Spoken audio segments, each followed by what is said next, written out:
We are on. It's just us. Hello. It's no one else. Everyone's busy. It's the The summer. Just Us League. It's the summer of everyone being busy. All of our normals were all out for today. But I have some lined up from, I think, next week. Nonad might be on next week. And then I might have a few others on, so. And we can go beyond our usual list as well. We have a lot of other possibilities, but obviously it takes a long time to check and then hear back from a bunch of The problem is, people. it's like, I usually don't ask people till like today. Yeah. So I gotta get better at asking. It kind of comes down to that. Well, yeah. I gotta get better at asking people ahead of time, like more than like a few hours before we go live. But eventually I will do that. It does let us be agile on the topic, I suppose. Whereas if we planned everything out weeks in advance and got guests who were related to those topics, we couldn't like change out the topic quite as easily. Yeah. Yeah, that is a problem. So everyone who's here, we have a surprise for you, all 27 people that are watching. Yeah, it's a big surprise. Big surprise. We taped an interview yesterday, and I was surprised that Steven revealed it then, even though it's going to come out 2 weeks from now. But you will be the first in the world to see it. I will tell you. How about that taped interview is not available to other people? I bet if we get 25 likes, I see 7 likes. That should be easy. 25 likes, and okay. I will reveal a huge thing that's going on in Eldamon. And if you don't get 25 likes, you can wait a few weeks, and the interview will eventually reveal it. But yes. By then, it'll be close to the Kickstarter itself. Yeah, well, I think 25 likes is easy enough. So everyone give us some likes. We've pretty much always gotten 25. Oh yeah, we'll get 25. 50 is the one that 25. 50 is the weird one. Well, we don't always because we don't always have it. But this did come in. I got a ton of these. See, you set 2 Lovabar. We already have like 19 on my screen. So oh my god, I have 20 likes already. All right, well, we're almost there. So 25 likes, and I will show you the cool thing that everyone's going to lose their minds. So these came in. I got a whole bunch of them. They're on the boat. And also, I think this is going to be in the warehouse any day now, and then these will start going out. Is this 5e? 5e version of Battles of Bestiary? Okay, very nice. That actually came in the port of 2 weeks ago, so it's waiting for a truck to take it to the warehouse. Look, we've got people watching in Chile and Hawaii, but our many Luxembourg fans have just never really shot it out in chat. Netherlands, we have Netherlands fans. Actually, that's another big country. I think at least some people from Netherlands have commented. That's a big country. I looked it up. You said that we're like really highly ranked in Luxembourg, but we haven't like actually heard from. No. What's the adjective? Is it Luxembourgian? I don't know. I'm trying to see what else is here. So next week when you see me, I'm not going to be in this house anymore. So I'm going to have a different background next week. Forever, or are you just moving to a different house? It's only for the summer. I take a summer house, and it's a long story, but basically, it's not that long. Basically, during the pandemic, everyone in New York pretty much decided to go somewhere else, and I was one of them. And we liked it so much that now we do it every summer. So the last 2 summers I've been in a different house that has like a pool, and there's like tennis nearby and beaches. It's like a summer house. And so I'm going to be in the house all of July and August and, some of September. So for the next 2.5 to 3 months, you will see me at a different location. I don't know what will be behind me.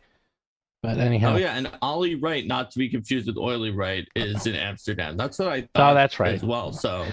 That's right. Ollie is here a decent amount of the time. So we have someone from Korea, Virginia. We're going to be Texas. So okay, we got it. That was quick. Yeah, 25. We got it easily. So I guess one of the first things in the show will be the super big reveal, unless. All right, here we go. Oh, yeah, so here I'm going to do it quick. So I'll explain it. So who's that Eldamon, Steven? What? I don't know. Who's that Eldamon? Well, hold on. I got to explain it. So. For the Kickstarter, which will be in 4 weeks, It's actually exactly 4 weeks from today. You will be able to, because people are wondering, because we do it weird here, because everyone else does a Kickstarter for one project, maybe two. We're doing 4. Which everyone's like, why do you do 4? Because it's so much work to do a Kickstarter. I'd rather do 4 projects at once than 4 individual Kickstarters, because and one of the 4 is arguably 12 things. Yeah, it's actually 12 things. So it's actually 12, 15. Well, then you have all the card deck. It's 20 things, all right? It's like 20 things you're going to get for this Kickstarter. But if you want, you can just, like, because some people have been concerned, like, can you just get Eldamon? And I'm like, yeah, you can just get Eldamon. You could just get Ancestries. You can just get the card game. If you really want, you can get Battlezoo Bestiary, but that actually is part of the. I kind of just lumped it in with the Eldamon because it just was easier. Because by far our number one, like something like almost everyone backed both dragons and Bestiary, so I just put them together because it's just easier that way too. Also, there's a savings. How big the Eldamon book could get with 240 Eldamon in it. Yeah, the actual like book. Cost for the one that is like the Eldamon plus Bestiary is pretty low. Yeah, I actually I have to look at the pricing because it might be. I have to actually get some quotes for that. But anyhow, at the higher levels, you can get all the books in PDF or physical form, as well as Year of Eldamon, which means not only will you get the Battlezoo Bestiary, and you'll get the Ancestries, the Year of Ancestries, 12 Ancestries, and you'll get the Battlezoo Eldamon, and you'll get 5 card decks for Eldamon battles, but you will get other cool things during the year. And the one that I'm going to introduce today is, I think, one that people probably knew about but weren't sure. But we are going to have 5 plushies for that set, and it's all included. Even if you get the PDF version, you'll still get the plushies. And if you get the book version, you'll get even more. And I'm going to show you if you pledge to the one that has the extra merch. Right. There's 2 of the highest tiers, and they're not even that expensive considering how much you're going to get. I'm not going to go through the pricing, but let's just say you're saving something like, I think it's like $700 on the first tier and like over $1,000 on the top tier. If you tried to get these, that's ridiculous. It is. It's like over $1,000. Actual prices are, and listen, everyone, if you think that you're saving a lot because you're paying a lot, you're not paying a lot. You're not paying that much. How can you even afford to have people pay such a small percentage of what they're saving? That kind of blows my mind. Well, I won't get into that, but because I won't get into it. But anyhow, okay. But what I can say is that it's Chillot. It's Chillot. Hello. I can say that Linda has backed Kickstarters before that are just a plushie, so I'm relatively familiar with how much those cost. And if, let's say, you were going to buy all the PDFs no matter what, if you're going up from just the PDFs, nothing else, to the everything in the extras tier, which, by the way, also adds the card game, costs about as much as the plushies would normally cost you in another Kickstarter alone. Yeah. So you get everything else and the card game essentially free if you wanted the PDFs and the plushies. And the same is true for the hardcovers and the plushies. Yes, this is, there'll be 8-inch plushies. There's going to be at least 5, and depending on stretch goals, maybe more. And the quality, it's funny because I had these made and I just got these yesterday, the prototypes, and these are not final. I still might do some things like change the snout and maybe the hands a little here, but the quality is incredible. Actually, I was kind of stunned. Like, I shopped around. These are actually made by the same company that is doing the Kobolds. You can see them behind Steven on the... It's the same. These are superb the quality. Kobolds from Gallant Goblin, which you remember have all those accessories. Yeah, and these are really good. Things. And it's the same quality. And anyone who did Tentacle Kitty, which is a very popular Kickstarter, very popular. They have tons of them too. If you look up Tentacle Kitty, same company. So these guys really, really know what they're doing. So what's fun about these is not only will you? Yeah, you could put Velcro in, and then you could ride with it. You could. These You are could supposed just, to like, be cosplay. the size of the actual pet Eldamon. So if you're playing in a live game, or even if you're just doing a live stream, you can summon your Chillot and say, "I summon my Chillot," and then there he is. It's close to life size because we measured it, and life Mhm. size is about, like, it's a little more than 50% bigger than this. But Yes. that's pretty close, right? Yes. And it gets crazier because this is the Chillot, but I'm going to show one more. I also have Which one? Lotus Neck? Lotus Neck. Lotus Neck! Look at that thing. Look at he's so cute. Look, he's like, he can sit on your shoulder. Look at this. And you're gonna have 5 of these things. So this will be part of the Kickstarter. You'll get, it's actually ridiculous. So you would get all the books, you're gonna get all the plushies.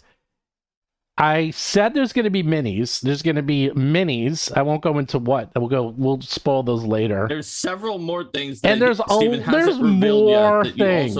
There's more things. Again, like several and the more. Card game gets added. And the card game in the tier that goes up from just PDF to PDF plus all the other stuff, and it roughly costs about the same as the plushies would normally cost. Mm-hmm.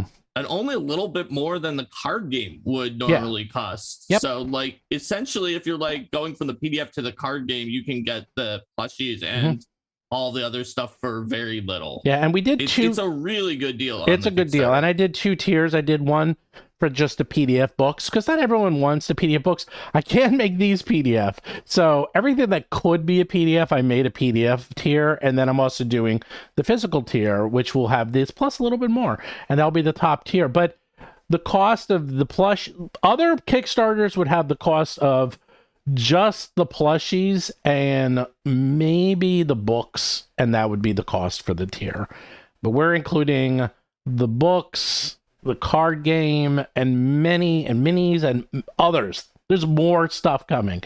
You get a ton on these tiers. I think that actually the card game plus the plushies, without any books, without any of about the the price, would be about what the price you currently have up on Yeah. the Kickstarter would be in another Kickstarter. Mhm. And then in addition to that, you get, that's for the PDF tier. And in addition to that, you would get all the PDFs and all of the other extras.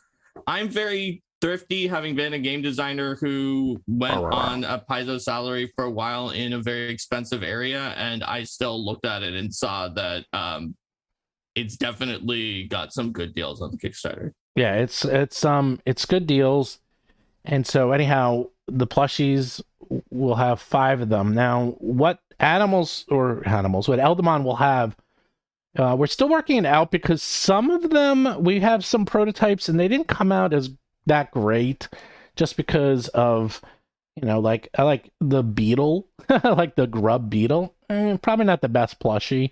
So, we're still experimenting with them because it has to not just be a good Eldamon, but a good Eldamon plushie, because like the Lotus Neck came out really nice.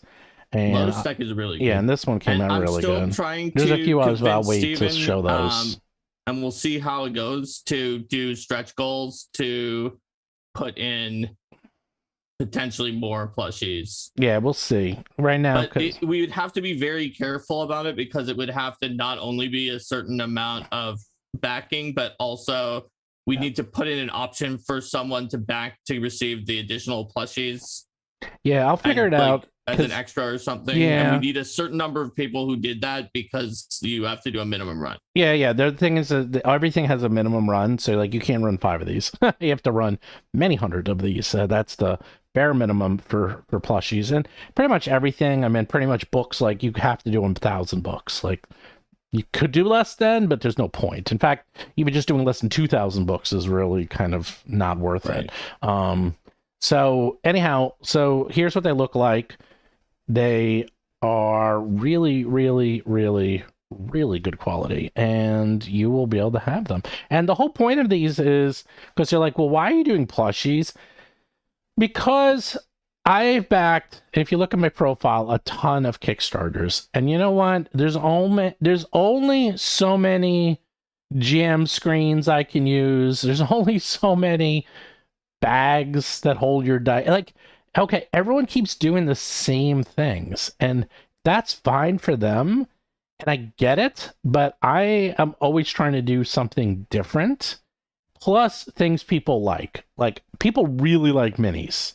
Fine, I actually accept that. So, we're going to be doing minis that will be usable in the card game and the regular game, the role-playing version, and even just as collectible. So you'll be able to use them in multiple ways. So it's not just because a lot of times you get these minis, you're like, what's the point? But these minis can actually be used in more than one way. I mean, because if you're going to collect and befriend a bunch of Eldamon, you might want minis to show which Eldamon you've brought out. So it's not even like it's a random monster from the Battle Zoo Bestiary and you have to hope that you can throw it in a lot of encounters to get some use out of it. It's like, hey, if you have a mini of Lotus Snack's battle form and Lotus Snack is like your main Eldamon, then you're going to be using that on that character. And if you make another Eldamon trainer character who later picks up a Lotus Snack, you'll use it again. Yeah, so and the point usable. Is, I wanted to give things that were useful. And then as for the plushies, first of all, everyone loves plushies. Second of all, they're not too big. And third of all, a big part of this is that we're trying to get kids and families into this. And that is a very untapped market right now, in the sense that, yeah, you can have your, if you wanted to bring your daughter or your son into playing Pathfinder with you or 5e, but these will help in the sense that it's a lot easier to get your kids involved, if they get a cool plushie as a representation of an Eldamon. And more importantly, the Eldamon system is very family friendly. So if you wanted to play a game with your kids and just have social encounters and just Eldamon battles, because I'm not talking about 14 or 15-year-old kids. I'm talking about like 5-year-olds, 6-year-olds, kids you might not want to like expose directly to mass combat at that young age. But now you can, at least in a fun way, no different than saying Pokemon or Magic the Gathering types of battles. And now you also have physical representations of what they are using. So when they fight, now these are actually the pet versions. We're not doing the battle versions only because the pet forms are so cute. And they're kind of life size. He does not weigh. I saw someone say, does he weigh 20 pounds? Does not weigh 25 pounds. Does not weigh 25 pounds. Completely filled with a block of magically enchanted ice. Nope. But if you want to magically enchant some ice and like stuff your Chillout with that, I don't recommend it, and it voids the warranty. I'm making that up, of course. You can see the quality. It's really fluffy. It's got all the little spikes. I was really surprised when I saw it's really good. They had like a blueprint for it, and I made the blueprint. And I was like, this is really ambitious because they're going to do all of these details, and it turned out really well. Yeah, and even Lotus Snack, because I was wondering how the scales would come out, and they came out great. They really came out, and they're nice and soft in the face and the nose and the eyes. Came out really well. So, all right. So let's talk about death, baby. When characters die. Scott in chat said plushies can be used to hug when your character dies. That is true. That could be a pivot into today's topic. That is. So today's topic is, how do you handle death when your characters die? And I've asked a lot of people about this, and no one ever had a good answer, ever. I would actually stop Reynolds in the halls of Gen Con and some of the legendary, game designers, and none of them had really good answers. It's funny. It's like no one's like, oh, you do this, this, and this. And I had to just figure it out over time, and I'll say kind of how I handle death. And but I'm gonna ask Mark, how does he handle it, or what has he done in the past? Like, all right, especially let me caveat, there's two types of death. There's character death of like levels 1, 2, 3, and then there's character death of an adventure path or level 14, or level, let's just say the level like 8, like just high enough. I forgot what raised dead is, but like they're too low for raised dead, but so high that to replace them would be very painful. Okay. So And we're going to assume that they died and they did not get like breath of life or something like that. yeah, like they're So- dead. So I would say that when you're coming up with a solution for how you're going to deal with character death, and in the past I've done it in a variety of different ways in Mhm. different games, you want to think about your player and how they're reacting to their character's death as well. That can help you to inform what you're going to do. Some players aren't very attached to their characters, and they're just like, oh, okay, whatever. I'll roll a new one. Or, yeah, okay, that's fine. And to them, it's the same as like if you said that their character was like paralyzed for the rest of the encounter and it was the last fight of the day. And all right, hey, it's a chance to roll up a new class, that the thaumaturge that's just coming out or something like that. But for a lot of players, that's not true. And that's partially because more than anything else in a tabletop RPG, a player's character is something they identify themselves into. It's a piece of them that they've created this personality for, and like they've put a piece of themselves into it. So when that piece of themselves dies, for players who would like that, then they're going to start experiencing things that are eerily similar to what you might expect from other kinds of loss. And so I try to take that into account. Like the first thing they might be like is like, wait a minute, no. Did you do that roll right? I don't know if you did that roll right. Let's look it up. Looks like Chillot also has a gold prize here. Got a gold medal. So it's like, I don't know if you had that roll right, or like, wait, let's count the damage again. Is that's sort of like, you know, they're like in denial about whether their character actually died. And then they kind of move past that. They might get angry and be like, what was even this encounter? It was too hard. These monsters are I get that one a overpowered, lot. or Yeah, I get that one a lot. That that's comes sort up of a like lot. when they get angry that their character died. And then they might move on into like, well, hold on, wait a minute. If we go back, like, could we change it so that I didn't do that? Or like, can we say like I kind of made a mistake on my last turn? Can we do a retcon? Or they want to sort of do some kind of make some kind of a deal or a bargain with the GM. They're basically going through all the stages of grief in like 2 minutes. You just explain like anger, denial, bargaining. And then if that doesn't work, they just might get really sad, because it's like, okay, they're like they get really sad, they get depressed, and they eventually accept, okay, this character is dead. So yes, you can go through the stages of grief about a character who dies. It's like in 3 minutes. I mean, it takes longer for some people. Some people might not be able to get past, so and might not go through all of these, but some people might not be able to get past like anger or depression like that day. They might have to leave and come back the next session because it's just like, this is too much. And you need to understand where your player is at. Like I described it in 3 minutes, but your player might not be moving that fast, and you don't want to try to push it faster than they are comfortable with. So try to gauge where they are and make your decision of what to do based on that. It also matters what you're doing in the game and what the game's sort of general theme and story is like. If you're telling a story that's more like comic books, where, you know, it's like, oh, well, you know, the deaths are always reversed, and like if you don't see the body, they always didn't actually die, then you might come up with some kind of like justification or do something in the bargaining stage where it's like, yes, you didn't quite die.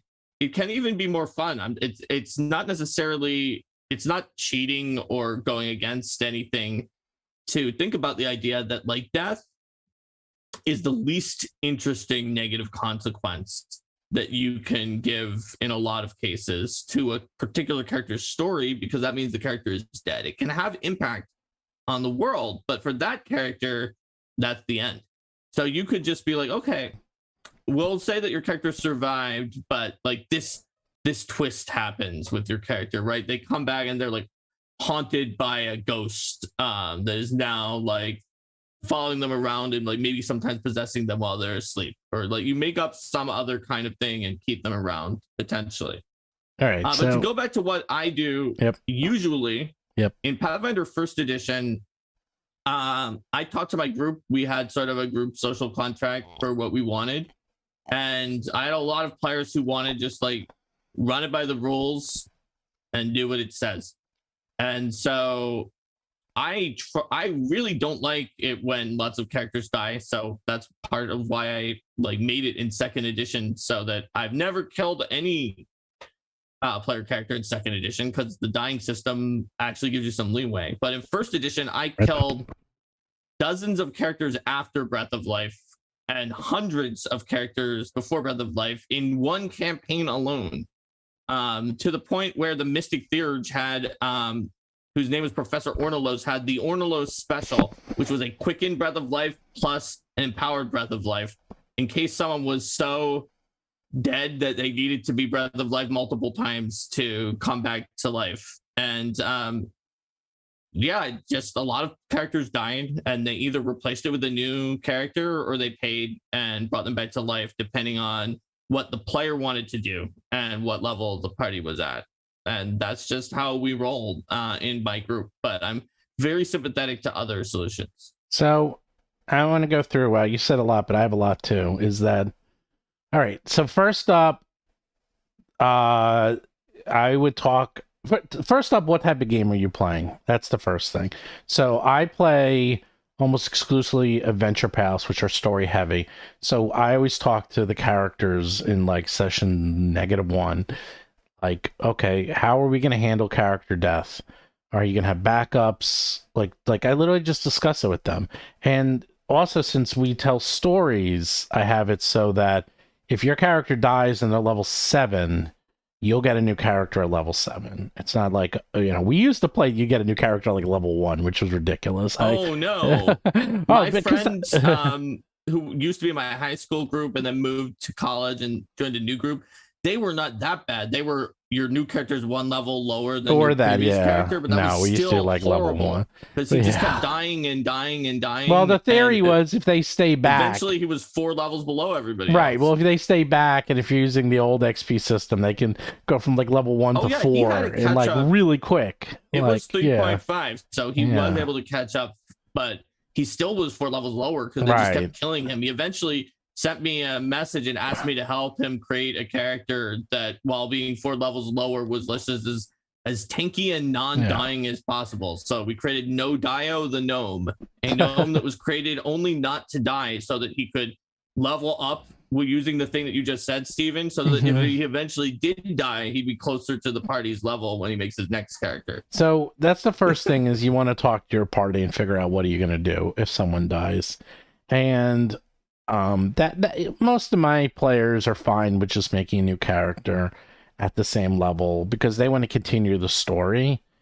And so that's the first thing. The second thing is the system you're using, because Pathfinder 2nd Edition is very interesting how death works, because I have killed, let's see, the very first game of Pathfinder I ever played, I killed Param's character dead because what? Yeah, in Pathfinder 2nd Edition, and because he was, and I've said it before, but I'll say it again. It was a pre-written scenario. It was a Gen Con, and there was like an elf wizard, and you hit him for double. No, better. It was a trap, and the trap would attack 3 times whoever was in the room. And everyone left the room. Attacked him when he was down. And he was in the room by himself. And I attacked him 3 times. And then traps don't get the penalty. So I rolled, I still remember this today, I rolled 3 d20s. And I rolled a 19, a 19, and a 19. Oh no! So I critted him 3 times. And he was dead. That goes like, that's dying 6, baby. Wait, come back from that. So boom. That's like a 1 in 1,000. It's higher than that. It's So I still remember I rolled them all and it was like 19, 19, 19. I'm like, Okay, you're dead. So, I mean, but since then, I've killed off 2 characters in Pathfinder Second Edition. One of them was not planned. One of them was kind of planned, but I'll get to that later. But the point is that the system is very robust. Now, almost every single fight that I have, character goes down. Multiple characters go down. They don't die. Did Karam not have a hero point? I think he should have been able to survive. Well, that, we didn't know. if he In did. theory, he actually... Okay, so, like, truth be told, he actually did have a hero point, and we didn't understand the rule, and we didn't know you could use it. The game This was the just first new. time we played it, so we didn't know the rule that you can use your hero point immediately. We thought you had to use it... we didn't think you could use it in between attacks. Like, we thought it would be like, no, you were hit too hard and you just die. We didn't realize... The fun thing is that the system is, like, generous enough Mhm. that he actually would have survived that. He would have. triple If we line did chain it if he used the hero correctly, point. he would have actually gone to dying 4, used the hero point, go to wounded 1, but then he would have been a dying 3. Oh, no, the hero point doesn't wake you up, so he would have gone to dying 4, used the hero point Right. to stay unconscious at dying 0, then got crit again to dying 2. Right, then Which you is get not crit a again. great Right. place to be after Right. you use all your hero points. Right, so and he was puts- still 1 more hit away from death. Like, he was still Yep. pretty damn or a bad close. recovery check away. Yeah, he was very close to death. So it wasn't like he got off scot-free. But the point is that it still makes for a good story. Because anyhow, the point is that you have to figure out how you're going to handle it. Now, from what I understand, I haven't played a ton of 5e, but everyone tells me the same story, which is that levels 1 through 5, which by the way are super accelerated in 5e, are very hard, and you could die very easily. But after that, it's very hard and nearly impossible to die. And I do remember when I played 5e, that was true.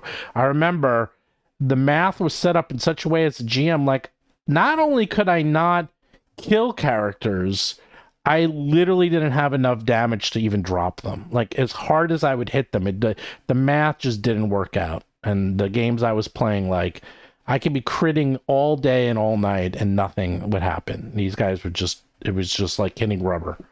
Pathfinder 2nd Edition... Nope. 2 crits. You could be level 12 and 2 crits. And I critted yesterday someone... I did 2 crits and they still had like 180 hit points or 150 hit points. I hit someone for 86 points of damage and 70 points of damage. And that was just 2 hits by 1 monster in 1 round. And boy, did they get... That's like, all right, we're almost dead and we just started. You know, it's like you could die very fast in Pathfinder 2nd. There's a lot of swings in Pathfinder 2nd Edition. So that's something you have to keep in mind. Mm-hmm. But what I would say is that once you have the social contract of how you're going to handle it, the thing that I always do with my character deaths is that I usually give them 1 free pass. And what I mean by that is, if anyone's listening to the circus, and it's kind of a spoiler, is that one of the characters died, but it was set up well ahead of time that he was talking to a god. Or rather, the god was talking to him and trying to recruit him to be his disciple as an assassin, because it was Ekachek who was talking to him, who's the god of assassins. And his mother was like the supreme leader of like the priesthood of Ekachek. So he was brought in without realizing it. So when he died, I had him meet the god and given the choice to either become his vessel and do his bidding or not. And he chose to live. And ever since then, his character has been going through major changes to the point that he started off very good and he's pretty much getting pretty evil at this point. And this is the nice thing about this. It's like I turned death, or I'll say, because both of us are doing it, into a story moment. And he's been changing and developing his character in ways he never expected. And it's really changing the game and making things very tricky, because I like conflict in my games. I've said this a million times. Story without conflict there's no story. You need conflict. Conflict is the heart of all stories, period. And I like to put in multiple variations of conflict. And this is a variation of conflict that no one expected. That there's conflict within the party, but it's not hard conflict, it's kind of soft conflict. And even conflict within himself. And now he came back, but at a heavy price. So that's what I do. Right. Now, if he dies And again, death is kind of not a conflict. Yeah. It's just an ending. mhm, And like the Yeah. fear of it, like the threat that it exists in the system adds tension and makes things more interesting in a lot Mhm. of cases. But actually having it happen, like, is rarely the most interesting thing that No. could happen at that time, because it doesn't, like you said, it doesn't add a conflict. It just ends. Yeah, it just ends the story. And that's not always like, all right, now what? Like, okay, that was it. Story's over. It's like, okay. But the point is that you only do that usually once. You only get like one of those. If he dies again, he'll be dead. Unless I can come up with, because then otherwise, then they don't fear it. Like, you can't do that and have do-overs. But also at this point, they're high enough level that they could start raising dead or reincarnating or doing things to bring their characters back. So it's even outside my power, outside my determination. If they want to come back, they can do it themselves. So that's traditionally how I handle it. And the other way I handled it, and this was awesome, is if you're starting to see a pattern here. And I've said it before, in the Dead Sons game, Bob Marquis had a character who was an envoy human, and his character kind of died, but he was brought back as an undead, because you can do that in Starfinder. But he was using, there's actually a technology, it's a very easy technology that will allow you to look however you want. You can just camouflage yourself. So he was always using his camouflage to appear not undead, and yet his powers, he'd always get undead powers, and he kept it secret. So I'd be like, oh, and he'd be using them, and none of the characters had any idea. Like, what are you? And he never said until I had Amanda Hammond come in and play an undead shopkeeper who saw through to the skies and started put the jig was up, and everyone was like, "Oh, I knew you were undead. I knew it all." Like, and this was going on for like a year. So again, we turned death into a really fun character moment for everyone, including the players, because they don't even know they're playing with this guy who they don't even know what he is. They had no idea. So here we go. Derek, he was invited to talk about character death, but he couldn't make it. He had to go to work. You know, we got to stop working, Derek. Too much work. But he joined the stream, so there you go. But the point is that you can use death as a very fun character moment. And again, if you're starting to see a pattern, Bob was playing his character Rusty in such a way that he didn't expect, no one expected his character to go in that direction. And what I like to do is that by the end, I'm like, okay, your character started here. They expected to end up here. What really happens, their character started here and they ended up like all over the place. So they went and they changed their builds. They did things they didn't expect. Their alignments changed.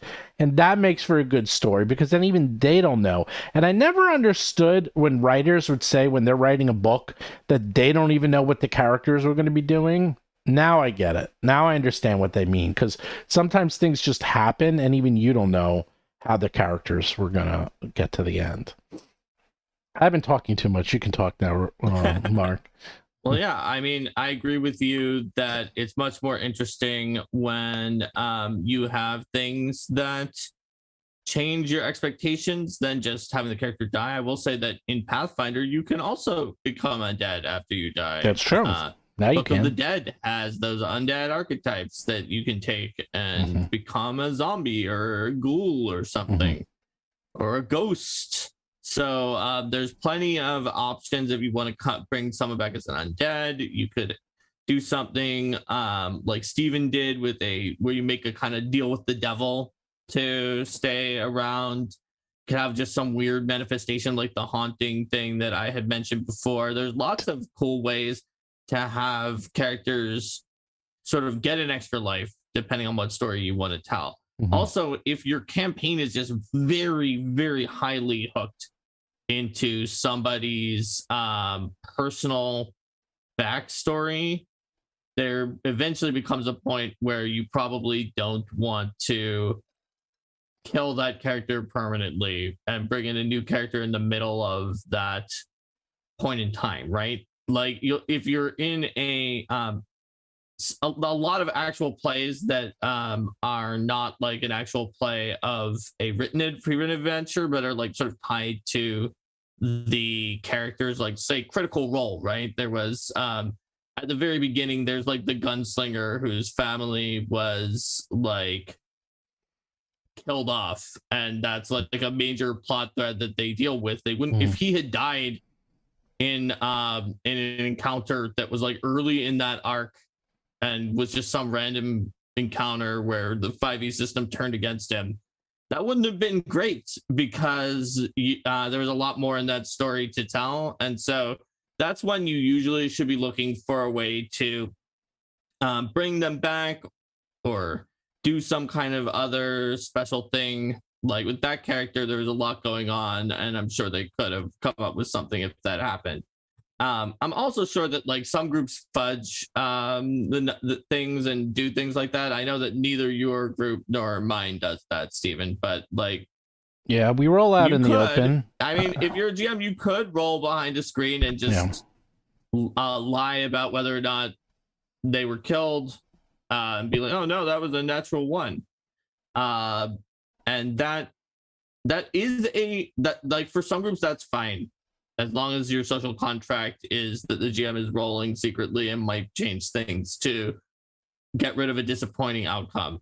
But you do want to have, I think in most groups, like the feeling, the tension that death is a possibility and that failure is a possibility, because it makes success ever more sweet. Yeah, it's sort of the hard part is that if you don't have tension and there's no threat of death, then why are you doing this? So you need to have the threat. You need to constantly have the threat of death. And it's funny, even though my players know that I will often do what I described, they don't want to die. Like, because I don't always do it. That's something else. Like, I don't always bring them back. So it's, it's sort of like Pandora's box. There was a story I read. It was a really good story. Is that there was this box, and you can ask it any question you want, and it would tell you the truth most of the time. It almost always would tell you the truth and tell you exactly what was going to happen, but not always. And that 1 or 2 times would always be devastating, and people who had the box would go mad and go insane. And the only way they have to give the box away to somebody. And people couldn't resist this box because they would ask it questions, and it would always usually tell them good things, but then the 1 or 2 times it told them the wrong stuff. And so same thing. I always think, I'm like, well, yeah, you'll probably come back. Probably, maybe, but not always. Not every so often you're dead, and that's it. And if I don't have a good backstory or there's some way. So now, here's one thing that actually has to be said, is that any of these games, when someone dies or goes down, people talk about TPKs, total party kill, which came that's from different than one character dying. Yeah, when Knights of the Dinner Table, by the way, came up with that. I believe that's one of my favorite comics. If no one's ever read it, it came out with the acronym TPK. Yes, 20-ish years ago. They're the ones who came up with it. Read it. I read some. I still read it. I have a subscription. It's been out for like 20 or 30 years, actually. I love that series. Anyhow, they're the ones who came up with it. They also came up with the gazebo, by the way, and the head of Vecna. They were one of the first that did that. Anyhow, the point I'm saying is that because of the way Pathfinder, especially Pathfinder, is built, and you know this, when one character goes down, especially if it's early in the fight, suddenly that severe encounter can turn into a lethal encounter very quickly, because it's not designed for 3 players or 2 players, and you're gonna go down very fast. And as a GM, you need to know that. You need to know that if character goes down, you have to adapt and change if you don't want a TPK. And I do that by just pretty much spreading around damage. Like, I try not to, unless the fighters are right in the face, I try not to wail on one character at a time, or I will not play super efficiently when a character goes down. I will do stupid things like crow for a whole round and say, "Ha ha ha! I killed you!" Like give up now, and then spend a whole round just doing something dumb without actually attacking. You need to kind of slow it down. Otherwise, as a GM, you will very, very, very easily kill the entire party. I focus fire and I don't crow for a round. Oh, really? I don't You're play evil. I don't play the enemies as tactical geniuses. So Yeah, I don't play them usually as tactical usually the geniuses. PCs can outmaneuver them because a lot of monsters are pretty simple and will just attack what's in front of them. So the PCs can select something that is a little tankier to take those hits. So I don't like have like a bear be like, oh, I'm gonna go around the fighter and go find that wizard in the back for lower AC or something like that. But I do focus fire, and yeah, haven't had a TPK in PF2. Actually, in PF1, I didn't. I somehow didn't ever TPK my home group in APs. I did have an unfortunate TPK in a Pathfinder Society game at Gen Con where I actually did pull my punches a little, but still managed to TPK them despite my best efforts due to the fact that basically the group didn't want to be in the place where the mission was, like in character. They kept being like, let's leave. And it had some scripted things in the adventure where it's like the evil guy who's in charge of this secretly evil cult assumes the PCs have determined his secret, which they had not. And so if they try to leave, he sends a demon to attack them. So as they were trying to leave in like a narrow hallway, a demon came out. And so like one of them rushed it in the 5-foot hallway and started attacking it. And it was higher level than them. And the Magus was like, back up. Let's fight it in this open area where we can all fight it alone. And they didn't. And they won anyway. But doing it one-on-one over and over again, because they were all melee, they drained out all their healing. And then when the actual boss showed up, they were just like, let's leave. And they were close to an exit that would teleport them away. And the boss knocked one of them out. And the Magus is like, okay, rest of us leave. Sorry, we lost that person. And the others were like, no, we must stay and bring back the bodies of everyone. And so then they came back, and then another person dropped, and then they didn't have enough. And it just went over, and it went over an event horizon of losing to the point that the cleric was just like, okay, I'm leaving, but it had a low movement speed. So I said, all right, it's kind of gonna just bonk you with its quarterstaff and then let you go, because there's no way it can catch up and it's out of spells. And then I rolled a natural 20 on the quarterstaff. Yeah, so it's funny. It was brutal for everyone. I never have TPK'd anyone, and I ran DCC tournament D&D where I killed a lot of players, but I never TPK'd. I think one of the main reasons, first of all, I play with pretty much the same people, and I'm going to tell you a secret. Now I'm going to look around to make sure no one's listening. My players do this thing. It's called running away. When they see a fight is not going their way, they leave. They regroup. They go buy new magic items, and then they come back to fight another day. I've seen them do that twice and come back and fight for the third time.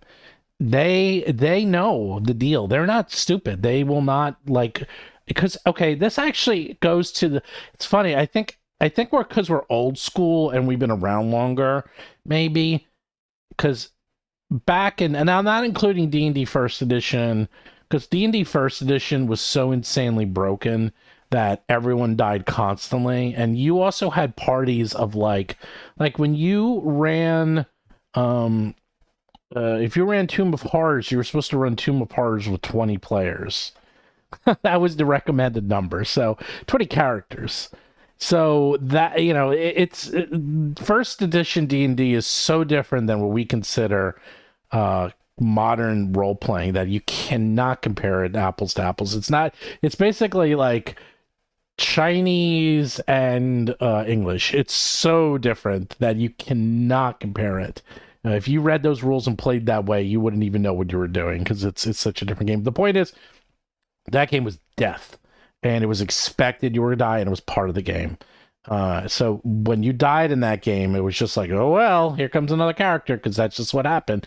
But now with the advent of adventure paths and significant storytelling and role playing, character death is a real detriment, and it could really mess up your storytelling. I forgot what I was going with this, but anyhow, or you were saying that old systems were designed around just replaceable characters that take 2 seconds to replace and dying at 0 and just being a churning sort of revolving door of new characters. But now in modern RPG design, they aren't. Oh, I was talking about running away. Different. So I was saying is that my guys know, and if they see something and they're losing, I think people nowadays, and this also came to the video games, like video games I used to play were insanely hard. Nowadays, you play video games, you're expected to win. You know, yeah, there's Dark Souls and there's Elden Ring, which finally I think has gotten some difficulty into them. But even those games, like, you just try again. And I think people are like, okay, I'm supposed to win these battles. They wanted to put it in here if I wasn't supposed to eventually win. So if they see like that they're dying, they stay in the fight. And then people start dying and they're like, what is happening? Well, guess what? You are not always going to win. You just aren't. It's just, if you start seeing yourself losing, it's time to leave. It's time to literally regroup and get out of there. Trust me. I will say that people don't run away enough. But oh, definitely not. There are situations, and as someone who I feel has a very good tactical sense of how battles are going, there was a one time in the converted to Pathfinder 2nd Edition Hell's Rebels game we were playing, where our group was in a bad situation. Mm-hmm. We were not doing well. It was pretty dicey. And people were like, should we run? Because we could have possibly run.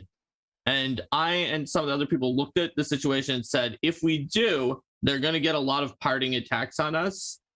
And they're going to probably kill a lot of characters. If we keep going, we might be able to take down the big threat, and it's actually a little less risky than retreating and exposing our backs to them, because we didn't have a corner we could turn quickly and like get out of line of effect from the enemies. And so we did continue, and we did win, and we didn't lose anybody. But it was definitely a tense moment where we stopped, we paused, we thought about it, and then we decided that not running was actually safer because we trusted our offense better than our ability to escape the enemy's ranged attacks. Yeah, that makes sense. But like we were playing a game, and this actually was Iron Gods, and there's a part where they're fighting a color from outer space, and that thing is really weird. It's like you're fighting the color purple, and you're like, what? And this thing is hard. It is very hard. It hits like a truck, and it is even just hard to get near. It drains everything around. It is a nasty, nasty creature, and it's really nasty. It's really bad, and it's physically hard to even mentally comprehend, because you're like, what? I'm fighting a color purple, and it's destroying us. They left. Like, they literally were getting their asses handed to them. They left. They went back to town. They did research. I think it was susceptible to force attacks. They got every force attack thing they could find, went back slowly, ambushed it, and just killed it. And that is how you do it. You can't just assume, oh, I'm just assuming we're going to win. If you assume you're going to win every fight, then either A, you're going to, like, it's unfair for the GM, and B, then why are you playing this game? Because then there's no challenge to it. You can't assume. Color of Magic, yeah, that was it. Color of Magic. It's so, you know, there are going to be monsters. I think the old school way was something like 15% of the fights were like cakewalks, and something like 60% of the fights were considered normal.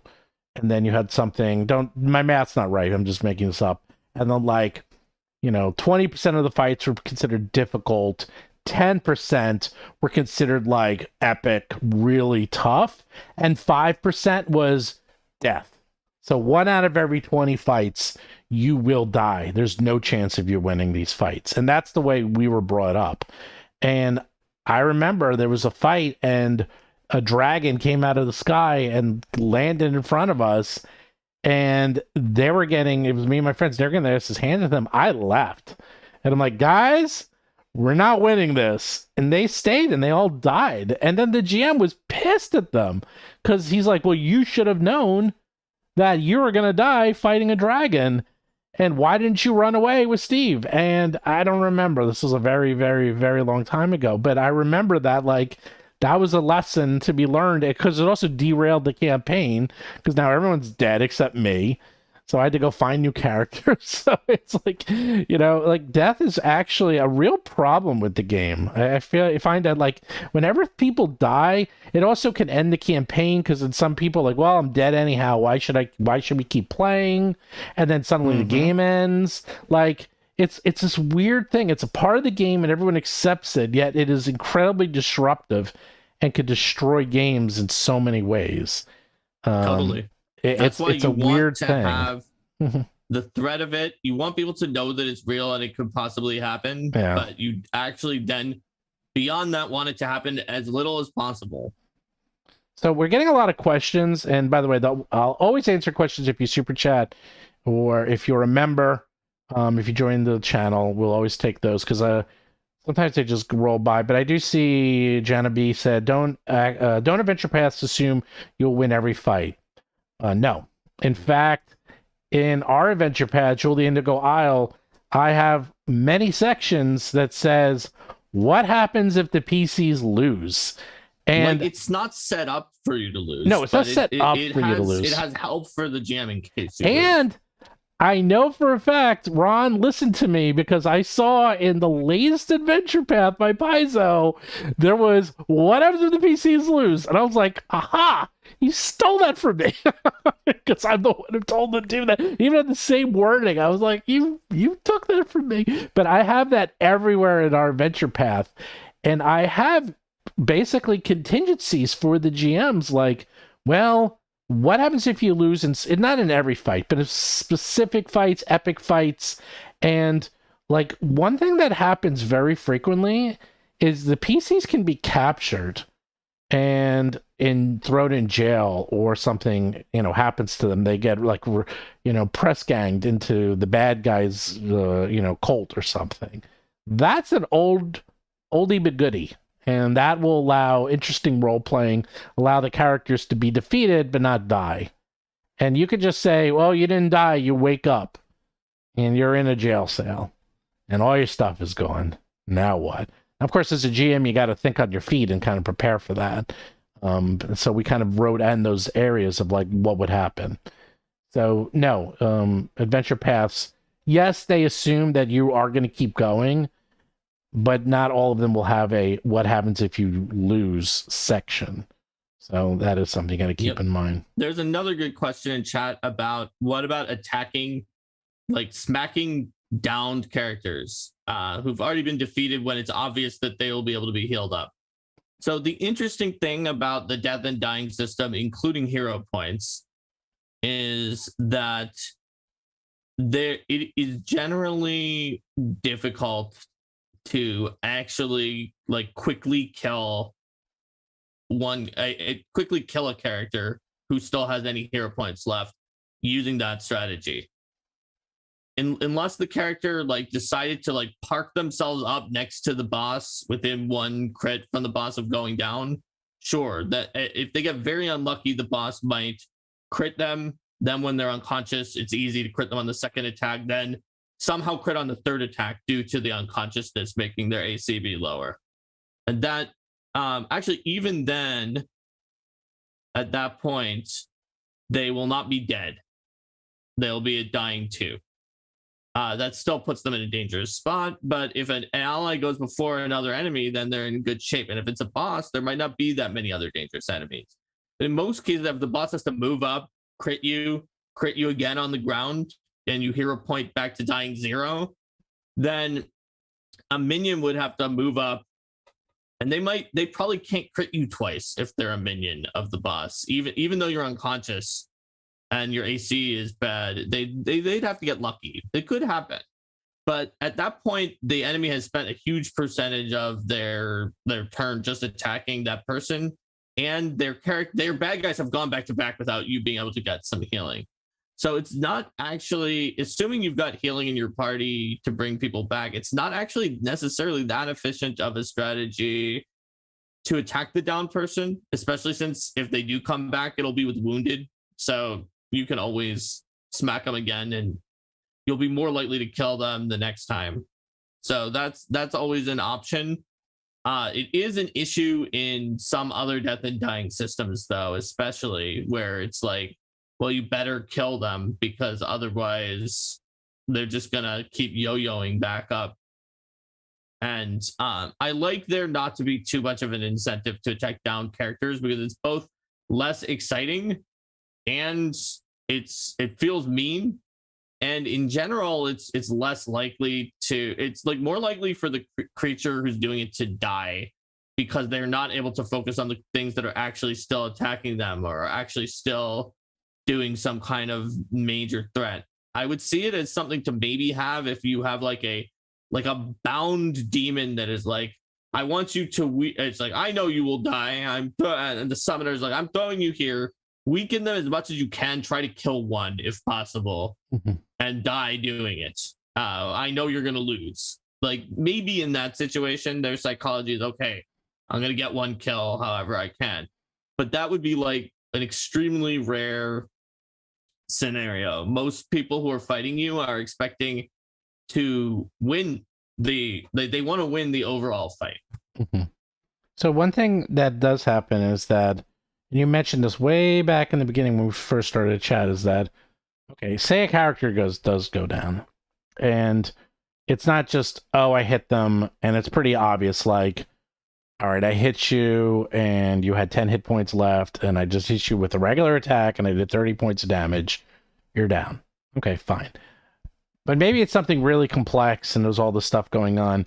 What we almost always do, especially if it's going to mean death, is that we all stop, and we carefully review the rules to make sure it's what I call a clean death. Like, you make sure that this person really died, and you just go through everything, how many hit points they had, how much damage it was, make sure the rolls were right. And it's not done in an antagonistic way, like they don't trust the GM. And I'm the one who will do it as the GM. I just want to make sure that everyone is on the same page here. I don't want any bad feelings on either side. And every so often, and this just happened last night, in fact, I hit somebody with a crit on the third attack, and I rolled the 30. And Jason's like, wait a second, the AC is 31. That's not a crit. And the answer is yes, you're right, because I would have missed with the 30, so it only became a hit. And that was the difference between life and death. So very quickly I went from, okay, he's got 4 hit points left now instead of going down, because if you crit them and you can't even hit their AC, that's just a regular standard attack in Pathfinder. So, very quickly we figured that out, and that was a big difference, not just for the character but for the whole fight, because suddenly character going down, and this is a fighter dropping all their equipment, is and he dual wields, so that's a whole turn. Sometimes denial is actually the correct answer, right, in a game of make believe in fantasy, because sometimes you're right to deny it. So that was fine, and that's why we kind of go through these to make sure we're doing things correctly. Now I see a lot of people saying, do you ever redo a battle? Never, actually. I've never ever redone a battle. I probably never would, but I also, like Mark, I know the math in my head very well. I know how a fight's going to go. I could probably guesstimate when characters are going to drop and when they're not. So for us, I think it's a little different than your average person, just because we design the games and we play them so often that I just have a feel for how long. I have a feel how these fights are going to go, even before we start. I know what the math is, just off the top of my head, and approximately what it'll take to bring these characters down. So I can in other systems for me before PF2, Yeah. I also ran simulation matches where I played my PCs against the opponents. So I had to eat. That's kind of in some games like 3.5 or PF1 or ones where the math is just like out of control. It's the only way to actually figure out how challenging the encounter is. And that gives you a good sense as well.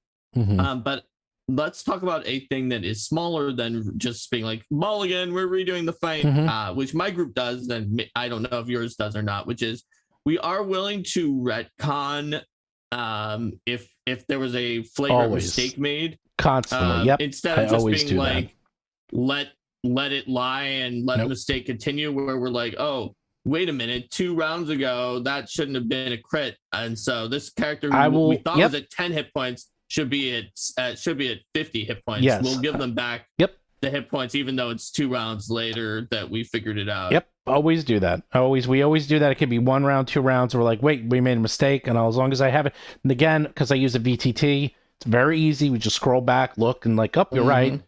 Boom, just heal yourself.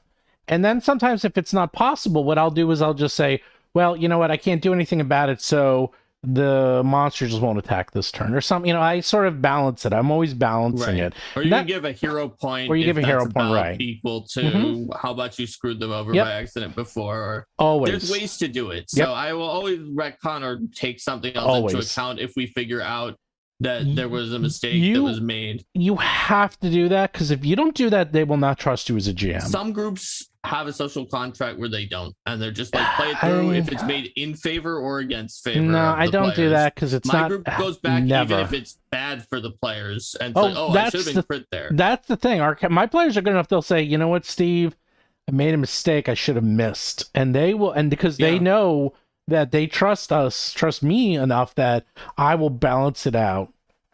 And the other thing is that I'm 100% on the same page. These are groups that do the other way. This is mistakes. This is not, oh, I meant to do this.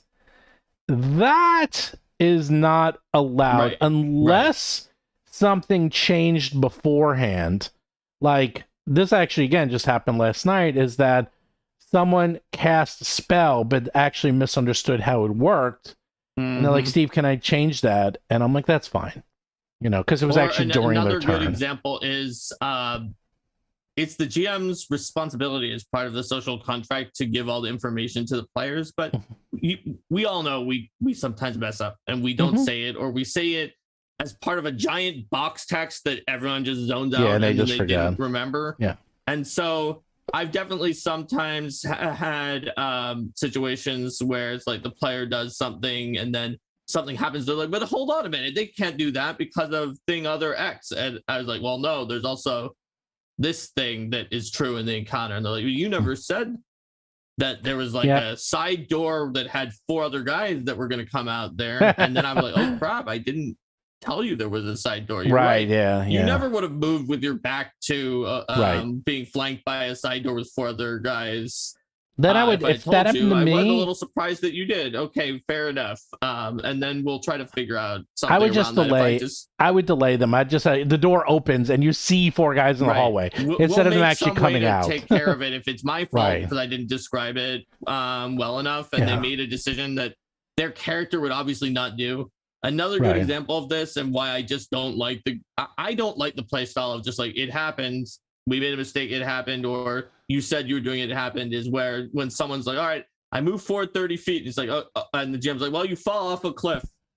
It's like, what? You didn't say there was a cliff there. It's like, well, there was. You forgot. It's funny. You say that. You say, I actually don't do that. It happens unless, and this has happened more than once in our games, the actual plays.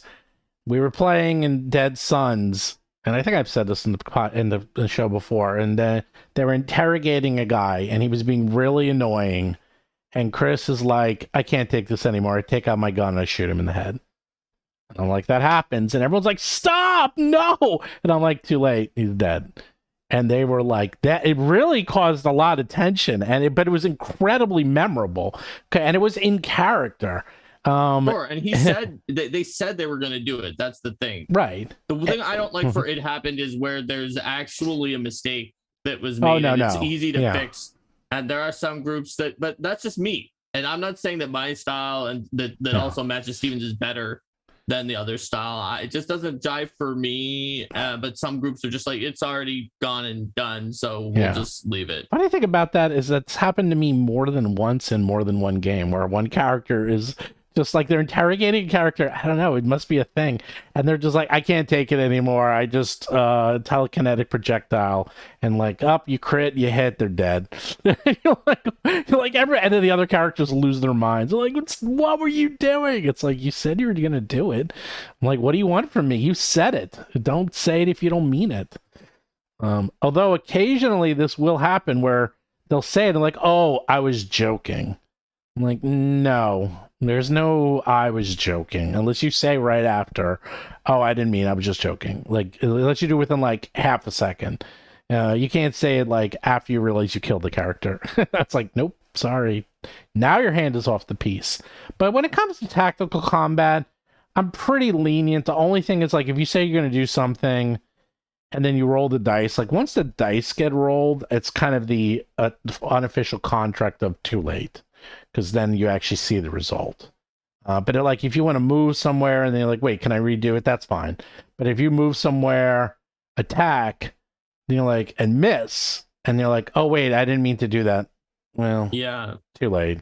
That's That's too late. That's a little too late because you've already rolled. Right, once you roll the dice.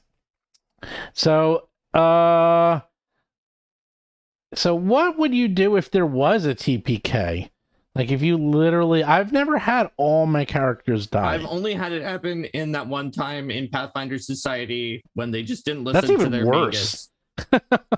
Well, though, you don't have to deal with this. You don't have to deal with it, though. The reason they died is also, it was experienced players, they said, but it was the character's first game, so they didn't have any consumables or anything like that. So those characters didn't have any amount before that they lost, at least. But in Pathfinder Society, it's pretty easy. And now that there's achievement points, you could even bring back a character who died in their very first game. Back then, it's like, you're all dead. See ya! And you just walk away, and they're all dead, and you never have to worry about seeing these people ever again.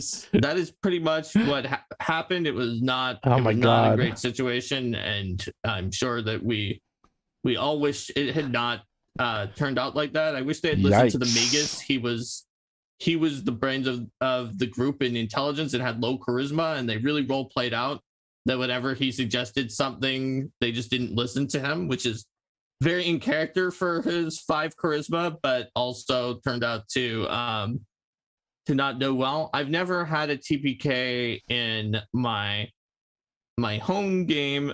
I have had a situation where a lot of characters die.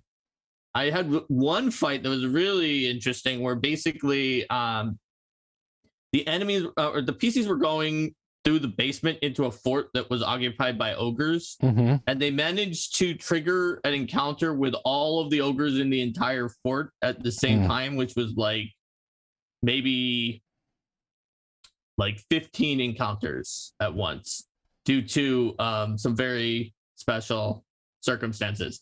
And so what wound up happening was that out of the group of PCs who also had some ranger allies that you get it was a published adventure, you get 3 rangers who come with you and another 4th ranger who came with you earlier on. Out of the 10 PCs plus rangers, I think only one person actually died.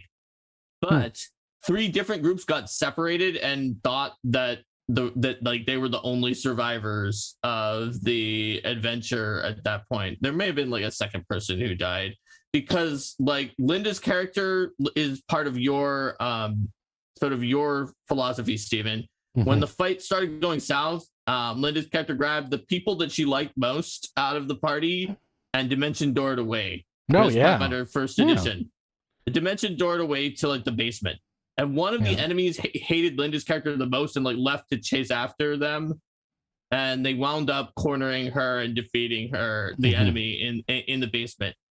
Meanwhile, the rest of the PCs were unconscious, while one NPC ranger, this old guy who is like almost as high level as the PCs, was just like somehow holding off the last enemies up there.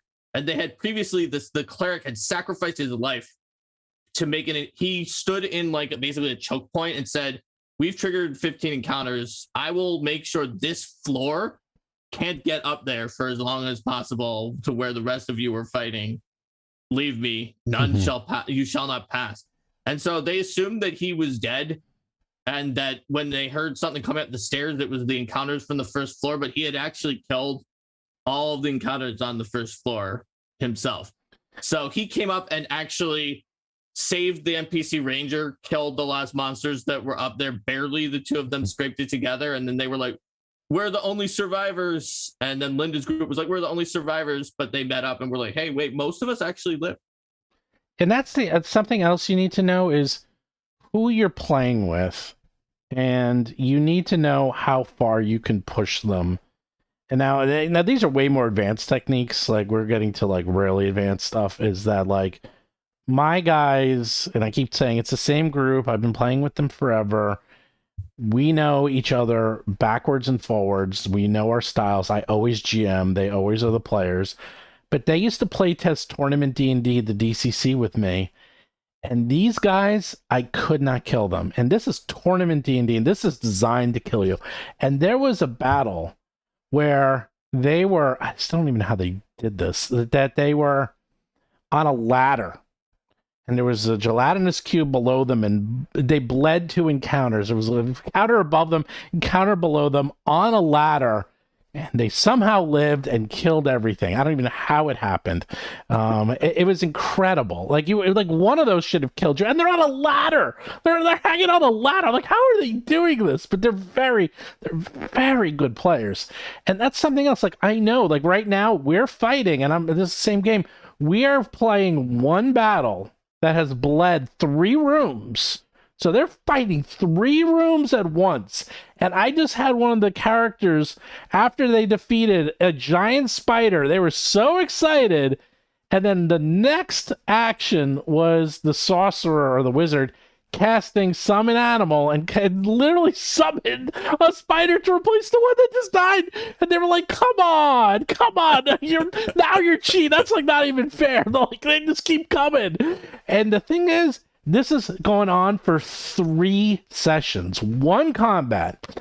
And I asked them, what do you guys? And every single one of them were like, oh, this is fantastic. This is fantastic. I love it.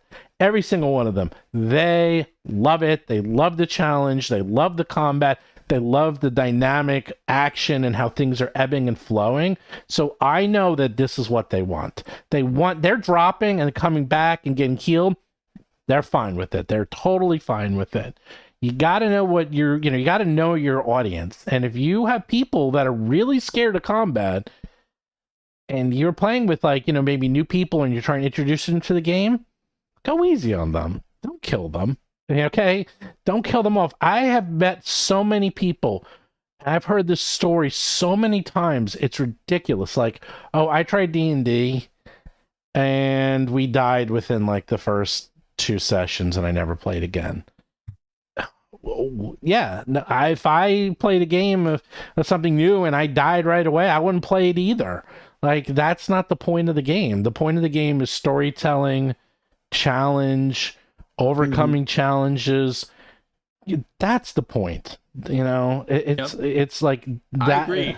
I think that first level being more dangerous, which is something that I know a lot of game designers like, including some at Paizo, is something I don't like for the reason that you just said, which is that a new player could bounce off the system because first level is more dangerous. But I did remember, Stephen, in a one-shot I ran, I did in a home game that was not PFS have a TPK in the first encounter.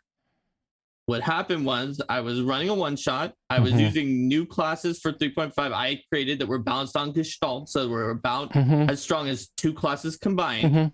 And then one from the Book of 9 Swords that I nerfed that is not Gestalt. And I told people I was playtesting my class. I didn't tell them What class? The other one was a real What class was class. It was Crusader. Okay. They gave me feedback at the end. They were like, all your classes were actually pretty balanced somehow. We thought they were going to not be, except for that Crusader. It was too strong. I was like, oh, well, that's not a Gestalt class. It's a real class. And I also didn't let it choose the most powerful options and nerfed a few things. That's interesting feedback. I wasn't expecting that. But in the first encounter, I made them fight against an enemy army. And they had to last for a certain amount of time until their very trustworthy ally came with reinforcements. Except their ally betrayed them. And they killed a ton of enemies, and then they all died except the Crusader, who then lasted for like 4 to 5 times as long as anybody else had, and then he died. And then after the first encounter, and the reason why this can be sort of a story of what you could do on a TPK, which I of course planned to kill them because I had the ally not show up. They were defending a fort with just like their group against an entire army. They were like Norse characters, so they died in battle. So they showed up, and they were Einherjar, and they got sent off immediately on another mission by some Valkyries. And that was just the next part of the adventure, was that they died gloriously in battle in the first encounter. And then they wound up doing a mission for Valkyries right after that. So that was the one TPK. It was because it was a sort of a forced TPK, and each of the characters then wanted to get revenge, of course, on the dude who just betrayed them by not sending his forces because he left them to die. And they were able to do that when they were sent back to Midgard to go on a mission. So you could totally come up with an idea where it's like, oh, the PCs come back as undead, or they come back in a different way. You can have the story change based on the fact that everyone died, like I did in that one shot on purpose. So let's take a quick break and talk about the new Ancestry. But when we come back, first ask your questions and we'll answer them, especially super chats. But we're going to talk about how do you deal with suiciding characters, because that's a popular topic. I've had many people suicide their characters for various reasons. But hey, do you mean like literally suiciding, or just playing very poorly? Literally suiciding to the point that they're done with their character and they just don't like it and they want to play something else and they want it to die. So we introduced or announced new Ancestry, Minotaur. That's right. I know nothing about this Ancestry, Mark. Even I don't even know how is this going to be handled. So I'm going to be part of the audience and learn, because I know we're doing it, but that's it. So how is this going to work? Do you know anything about any of the Ancestries that we're doing? Yes. I know about the the dungeon. The dungeon. It was my idea. Yeah, you're right. You're right. You know about the dungeon, but maybe not the others. So yeah, it's a Minotaur. I know a little bit about. Actually, I don't know how you're going to do intelligent weapons yet. That one I'll be curious about. But I have a roadmap for that. Okay. Well, also, I don't know Minotaurs as well as some of these other Ancestries, like Gremlins and stuff. I can kind of guess, because there's, Steven, you've played World of Warcraft, so you at least know Taurens. They're not the same. I was a Tauren. It's my favorite character of all time. In fact, then so you can't say that you don't know anything about Minotaur type I characters. love Tauren. That is like my favorite Ancestry in World of Warcraft. And I told you my friend had a Tauren. His name was Battle Cow. And what was I? I think I was Battle. Well, no, I was Battle Cow. Yeah, that was it. I was Battle Cow. It's been a long time. Yeah, I was Battle Cow. And then I was a hunter, and the name of my cat was Battle Cat, which is actually from He-Man. That's the name of the cat, Battle Cat. Anyhow, tell us all about my new Minotaur Battle Cow. Your new Minotaur Battle Cow. Well, right. So yeah, Minotaurs, they get a kind of bad treatment by most bestiaries that consider them to be monstrous. If you have our newsletter, and I'll put it up on Reddit later this week, there is an essay by Itheria Nix, advocate of monsters, who talks about the fact that due to the way that humans like justifying killing animals, they also treat creatures that have animal-like features as being less of a person. And this is a way that people have othered Minotaurs and have kind of treated them as monsters. even though Minotaur's natural cunning and ability to like navigate mazes and certain other ways that they perceive the world and think things through are like pretty ridiculous, and their ability at mazes can even surpass like much higher level or supposedly more like intelligent creatures. And so Minotaurs are, as an ancestry, you're not going to be playing the typical stereotype of a Minotaur as like living in a maze and just murdering and eating everybody who comes into the maze. But instead, you're going to play a character who uses that Minotaur, like the strength of Minotaur, the mindset of a Minotaur that's different than the way other people think through problems, and the way they solve labyrinths is also the way Minotaurs like to solve kind of anything that comes their way, to sort of see the world and to adventure. And so basically that's the idea, is that you're a Minotaur and you're an adventurer. Minotaurs eat people? I mean, some Minotaurs do. Yikes. So I guess they're not vegetarian. But I mean, some humanoids, depending on what you consider to be a person, right? So like Itheria Nyx would say that the monster Reef Claw, I don't know if you're familiar with them, Steven. Which one? You've run enough APs, you may have run an encounter with them, because they show up in Paizo Adventures a decent amount of time. They're those, like, they kind of look like lobsters. They're level 1.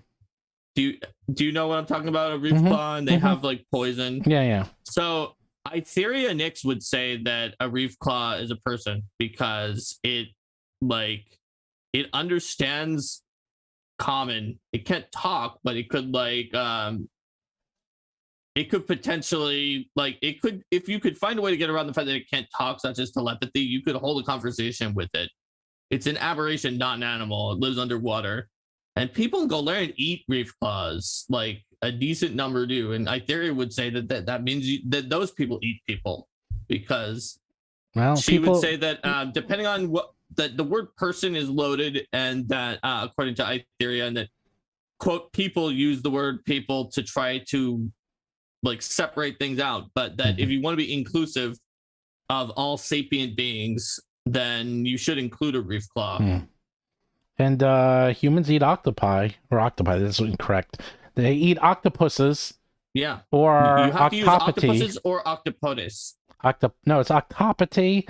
The correct plural. I've had this discussion many times, because I read this. I got to remember the book, but it was a book about why the English language is so messed up. Yeah, it's either pusses or podies. And it's octopuses, or octopity is the other one that you can use. But it's not octopi. That's incorrect. Yeah, octopi is just a weird, doesn't mean anything. Using Roman ending on a Greek word. The very quick summary of the book is that English was considered as a uncouth and gross language compared to German or French or Latin, and they were trying to make it fancy. So they took aspects of other languages, such as Greek, and that's why things end sometimes in I, and they kept just morphing it and to make it sound nicer. And in the long run, all it did was make the language just a total mess. And that's why our language is like so weird with plurals and stuff. Anyhow. Yep. So like not every Minotaur just lives in a maze and attacks you. You could have some, like Minotauriarty, the NPC that Linda and I made. Minotauriarty? Yeah, we made it in a build an NPC workshop for an arcane bard. Is that it caused Linda to go into a giggle fit for like 5 straight minutes. Because it's the arch nemesis of Sherlock Holmes. Yeah, Holmes or something like that. But Sherlock Holmes. Yeah, but Minotauriarty was the name that the chat came up with for Minotauriarty. Because we had not said the name. We just were making a mastermind rogue Minotaur who was very intelligent, criminal mastermind Minotaur. And someone said, let's name him Minotauriarty. So someone asked if they're large. I personally...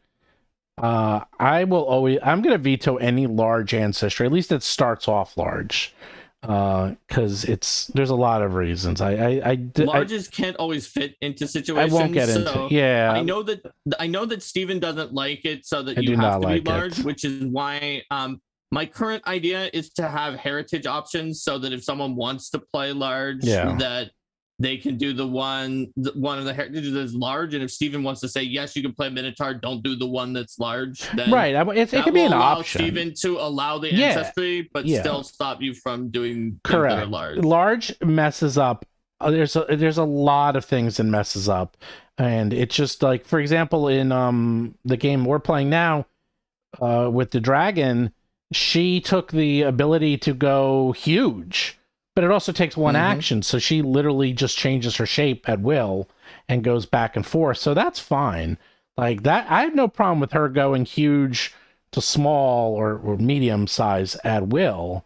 That's okay. But the problem is like if you're huge or large, like there's literally it ends up being a real problem with dungeons. It ends up being a real problem with battlefield mechanics. And I'll tell you how many times the number one complaint that I have with writing an adventure path was, oh my god, I would always go back to the writers and say, I looked at your map, I put 5 or 6 PCs because you assume PCs or summons or pets, and the monsters, they don't fit in the room. Like your room is too small. And the number of times this happened. I've seen published adventures where the monsters themselves don't fit. Oh yeah. Without the PCs. Yeah, that actually happened in Agents of Edgewatch, the second adventure. There's literally not enough room in the room for the monsters. Just the monsters. And I've seen this so many times. And I always make it a 10-foot, one square equals 10 feet when that happens, because that's the only thing you can do if you want to use it. And that was the first thing I did for every single adventure. And you know which ones even I'm talking about, some of the ones even Linda wrote. Yeah. They were too small. Yeah. And I'm like, make it way bigger. Especially at higher levels, you need room. You need people to you need room to get around. You want people to run around. You want a big battle map. It's tricky because for anyone who's not roll for combat, there's like certain publication standards that you have to go into for like how big the map. No, I understand. How much space the map takes. Yes. And since you have extra space to make the map be a full pager every time, that helps. Whereas in a Paizo AP, if they had to make the map be a full pager every time, they would run out. Well, it's not even that. They also had to make them big enough, not so big that they couldn't be more than 24 by 30, because you had to be able to like put it on an actual printed map or be able to write it. And nowadays, A, people have bigger maps, and B, a lot of people are in VTTs now, and there's no size limit. And I think a lot of them are going that way, where it's just like any size is fine. So they actually had a question about the Minotaur: is will they continue to be related to Behemoth? So you can use Baphomet however you want to in your game. So like Baphomet is often as a demon lord is often worshipped by chaotic evil minotaurs, but your PC minotaur in most cases might be one that does not worship Baphomet due to the fact that you might not be the chaotic evil maze murdering minotaur that Baphomet sort of relies upon as his key constituency among minotaur kind. So yeah, like Baphomet's still around if you're in a setting that has Baphomet, but you don't have to worship Baphomet. He doesn't get any influence on you if you're not one of his followers. So we'll have this as the last segment, and then if anyone has any questions, or if we missed one that you asked like an hour ago because we were deep in the discussion. So I've had many people who want to suicide their characters, in the sense that my infamous Kingmaker campaign, which has died after the first book because they tried, Seth and his wife tried to do a Kingmaker campaign with non-combat options, where they basically talk their way out of every single combat, and were trying to make and this is Pathfinder First Edition, and they learned after doing that for 4 rounds, and and Kingmaker ends with this huge battle where they're trying to take over a fort. A little bit of a spoiler there.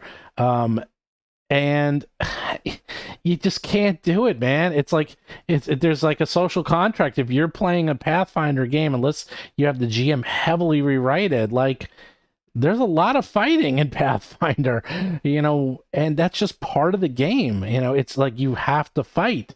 And then they just suicided their characters, both of them, because they were like, it's like we're fourth level, it's just not working. None of the other characters, they're trying to fight, we're not fighting. The parties are unbalanced, and it was a mess. And to be honest, they just killed off the characters. They didn't care. The campaign ended because it just wasn't working out, and just never went any further. So what do you do in that case? Well, I'm going to tell you another bit of a spoiler, and I won't say exactly, but I recently had another character in another campaign that just came up where the player was not thrilled with their character, and they were very far into it. They just didn't like the character, and I could tell and they never said it to me, but I knew. I could tell. And I said to them, I'm like, how about, I have an idea. What happens if your character died? And you can remake a character at the same level, and we can start over. And they were like, yes, please. And I'm like, okay, fair enough. And we just did it. We actually coordinated behind the scenes of a fight that they would, quote, die. Actually, secret is they actually didn't even die. There's a whole other thing going on, but I won't get into it. But they suicided their character with coordination with me. And we even built their other character. Mark knows who this is. And this was carefully coordinated. And you know what? No one minded. It actually made for an interesting story moment. And they love their new character. And it's not even maybe they're just bored of the character. If you're playing Adventure Path, you're playing the same character for 2 or 3 years, you might just get bored of them. You just want to try something out, especially when there's new classes coming out. Like, you're like, damn, I want to try out that inventor, or I want to try out the psychic. I really like psychics, and I'm stuck, and we're playing an adventure path that's level 1 through 20, and we're now level 11, and I want to try out the psychic. Maybe it's time to retire that swashbuckler or that rogue and see if I can try out a psychic, or maybe they go, but they don't have to die. They could just end their adventuring. Just say, you know what? I'm done adventuring. I'm going to go move in with my family and retire. And I found this guy to take over for me. And there you go. Like, that's something else. You don't have to suicide your character by actually killing them. They can retire. They can just be written out of the story. There's lots of ways to take care of that. So if you feel that, like, your character is getting boring or you want to try something different, just talk to your GM. I would talk to the GM before I would talk to the other players, because I don't think it's important, because other players might dissuade you for whatever reason. It's really just you and the GM that has to decide, I think, at least in my opinion. What do you think, Mark? I think that makes sense. Like, you have to, it's all, like I said, even from the beginning, it's, and like I even said it in our last topic, it's about the social contract. Yeah. You can team up, you can come up with this idea. You could spring things like I did in the one shot, because one shots, you don't have a lot of investment in the character, where the characters all suddenly died, and then we continued with them as Einherjar. But if you get a player who wants to do something, you work with them and you figure out how to do it in the story. I absolutely agree with that. And you say, what about a planned TPK as an intro to an undead adventure? Sure, you could do that. But also that's something that's planned. Like, if everyone knows that, it's like, hey, we're all going to play skeletons and mummies and liches. They're like, cool, let's all die. Like, yeah, that's awesome. That's fun. That's a fun way to start an adventure, or like, have an adventure take place. So, something else to keep in mind is that if you're going to kill off your character, one thing I like to do is I don't like to kill them off. I like to have them either disappear. I've had that happen many times where it's like, oh, the character teleported away. Where'd they go? No one knows. And then that way they can always come back later, because something that's fun is that if you have a character, especially in Adventure Path, that's been part of that Adventure Path for a long time, you'll want them to come back. Whether it's a special guest, like they do in TV shows, whether they end up being they join the big bad, maybe. Like, you don't want to just kill them off. It also makes it fun to have them out there because the GM could use them in interesting ways. The character, like you always miss them after a while. Like, you might not have loved that character, but after a few months, you're like, I wonder what they've been up to. Like, now we're level 15. They disappeared at level 11. Wonder what they've been doing for the last 4 levels. And they come back and they've been doing their own thing. Like, it makes it much more interesting than killing off. So, and so what is your opinion, Mark, on not resurrection, but reincarnation? Is it still where I haven't seen I don't remember the reincarnation ability in Pathfinder 2, but I know it very well in 3.5. It's very cleverly written by the freelancer, I think was Brian Bauman on that one, and he came up with a way to make it future-proofed, which all previous editions were not future-proofed because they had a table that then as soon as you published more things did not include it. So if in PF2, if the ritual is successful, their body has a random ancestry. On a 1 through 14, it's a common ancestry. It still is a random ancestry. What? It's still a random ancestry. And on a 15 through 20, it can be an uncommon or rare ancestry that you choose based on those found in the region and then roll randomly between them. For example, for a common ancestry, you could roll 1d6 to choose a common ancestry from the core rulebook. And so then you roll randomly between all of the possibilities that it could be in that region. You see that, so, I love. I don't know. I think reincarnate can be very interesting. I love reincarnation. My group has definitely had some interesting situations with reincarnate before. In our Kingmaker campaign, Linda created a character that was like this really, really, really, really old, and in PF1 that meant you like -6 on all physical ability scores. High level cleric of Erastil who was very conservative, who moved to our kingdom because he got a vision, and he was like a source for resurrection spells and things like that because we were in the middle of nowhere in case she needed to hand them out. And one of the plot points is that like that character was close to dying of old age, but the less conservative, neutral good, like druid of Erastil, who was in our party, like talked with this guy. And like eventually, like this guy had been like an adventurer. That's why he was so high level, had done so many different things, had seen so many river kingdoms fall and rise. And eventually, through their conversations, the really old priest of Erastil, who was very conservative, decided that like,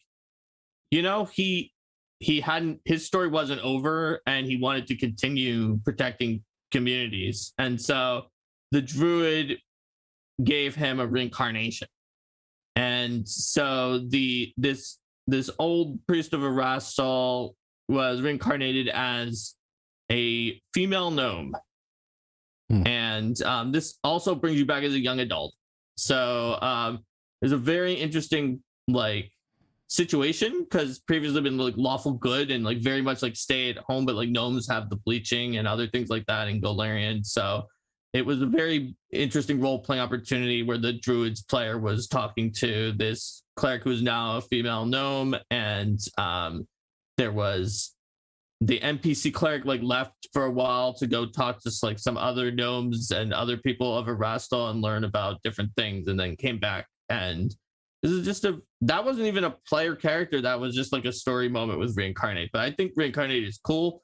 And unsurprisingly, both Steven and I like the random aspect of it. I love the random aspect, but the funny thing is I've only done Reincarnate a few times, and every time I've reincarnated someone, they come back as the exact same ancestry that they were before, which is weird.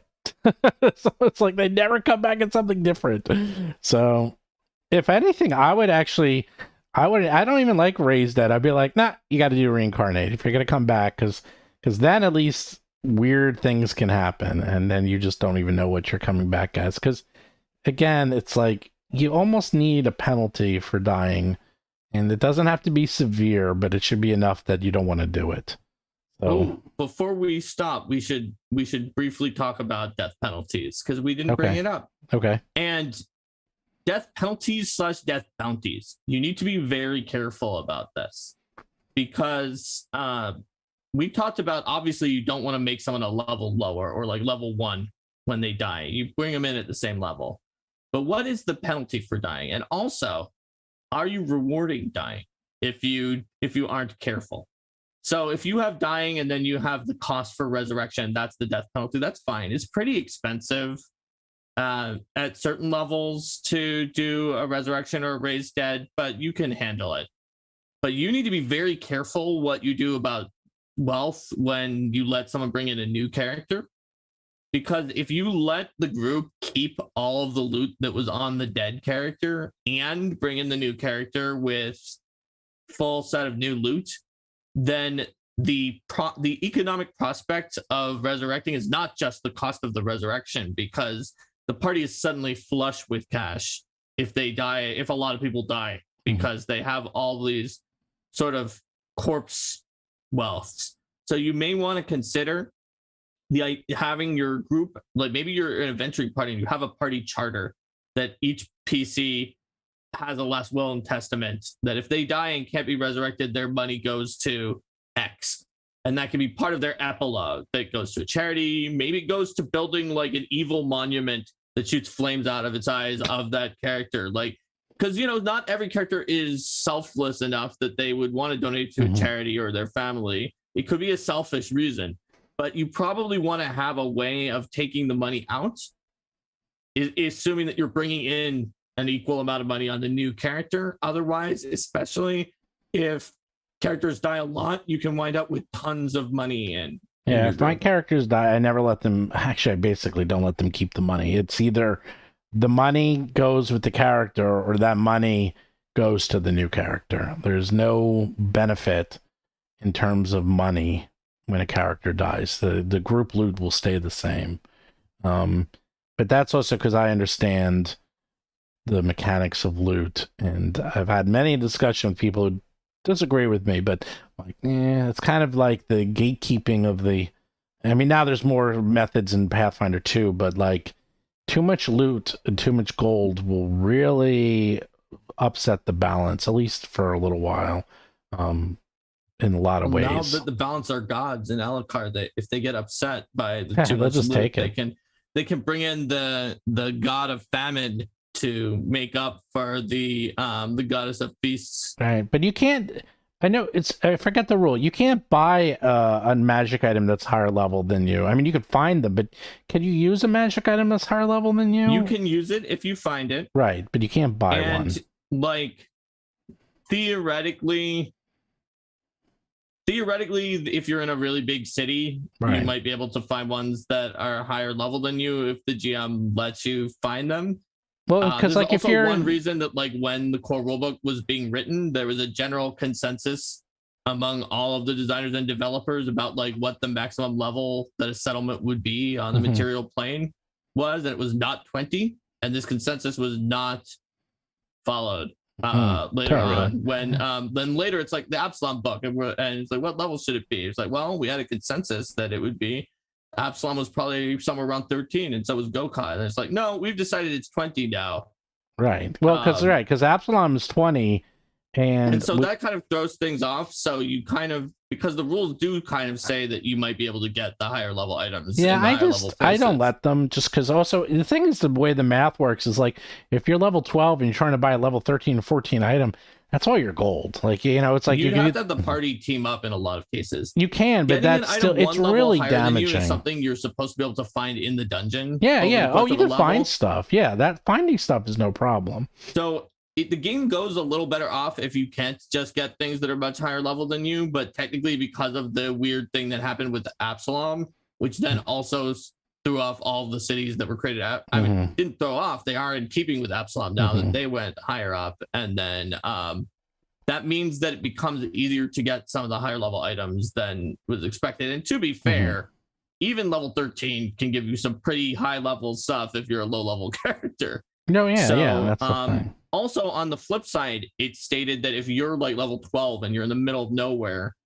if you wait for enough days, the merchants can get you a level 12 item. You won't find it right away. Oh yeah, I have everyone's special order left and right. You special order and they'll bring it in for you. That's because there's a lot because that happens a lot because now all the campaigns, actually both campaigns I'm running, they're all level 12.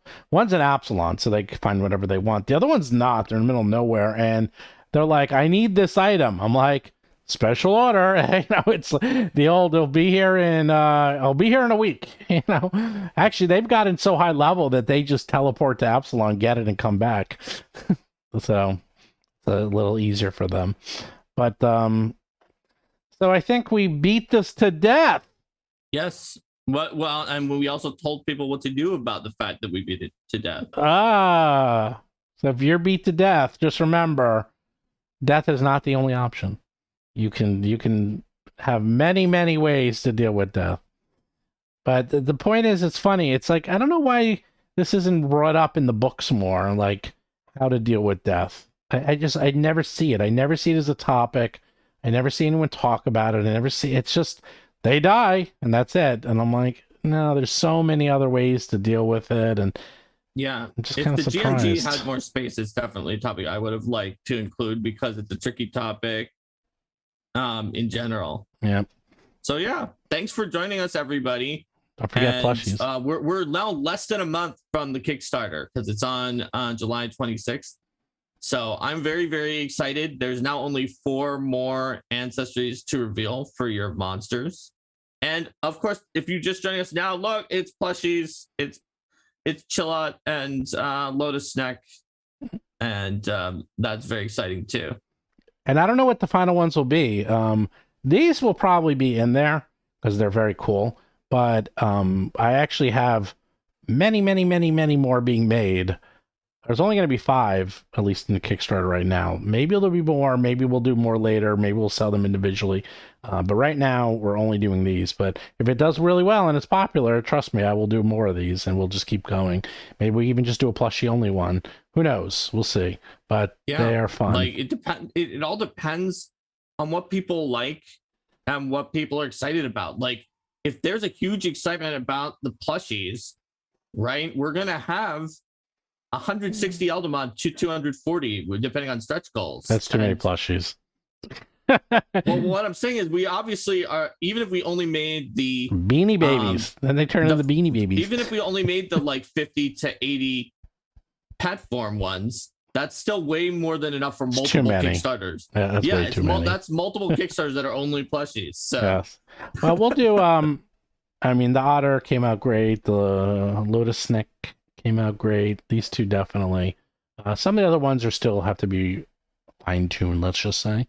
They came out good. They just didn't come out perfect or near perfect. Mm-hmm. So I'm only showing the really good ones.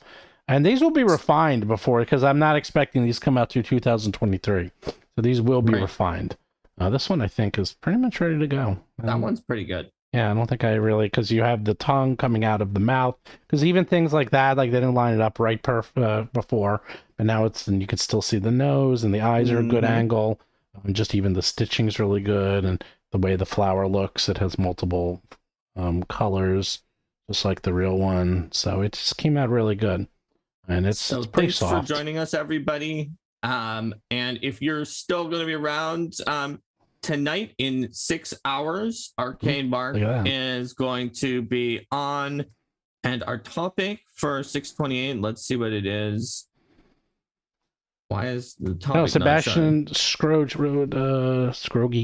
It would topic is actually ending your campaign in Arcane Mark. That's similar to dying, but not the same. Sebastian said it would be incredible that the adventure paths have sections which say what happens if an enemy defeats them.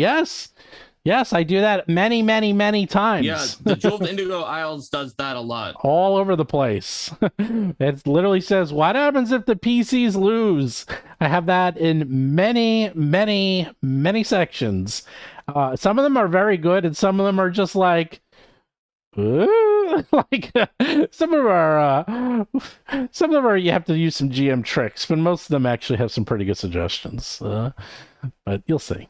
You'll see when we finish it, right, Mark? One day. Mm-hmm. Almost. It's so close. I keep saying that every week, but we actually are getting closer. Every week, we're a little closer. I'm done. No, you're not. I'm done my initial pass. That You're doesn't not mean I'm done. done.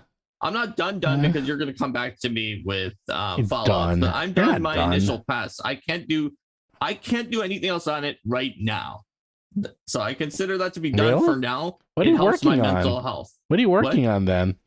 Or no, I'm done. I'm done. Jewel of the Indigo Isles Adventure Path. I'm not done the character guide. Oh yeah. Oh, the adventure path. Yeah. Well, we still have the character Also, guide. Yeah. technically, the thing I'm doing right now is actually wait. I am done the character guide because those dragons are not going to be in the character guide, right? No. And you're having me move on to do a few things to help out with Oh, that's right. the next bestiary. So That's right. in fact, I am for now done. Obviously, I'm going to need to come back and help you in copy fit. Correct. And there's going to be some playtester feedback and the 5e conversion. So I'm not like done it forever, but for my mental health right now, I am done with the PF2 ones. You're not done. You have to work on the 5e one. The 5e jewel still has to be done. Don't forget. Yeah. Well, it's been converted. We've got it All from of it? David Ross, who did. He finished all of it. Abomination. He said yes. he gave it to you, and he wanted to know where it was. He finished all of it, and I sent you a message that said I have all of it. If you don't have all of it, okay, maybe I should get all of it and take a look at it. I will just send it to you. Okay. I wasn't sure if you had it or no, not. I don't. I do not. Okay, I'll send it to you right after this. If let's stop the call. All right, everyone. All right. So bye. Next week is let's see, 4th of July. Well, it's July 5th, so we'll probably still have a show. Yep. July 4th is Monday. So bye.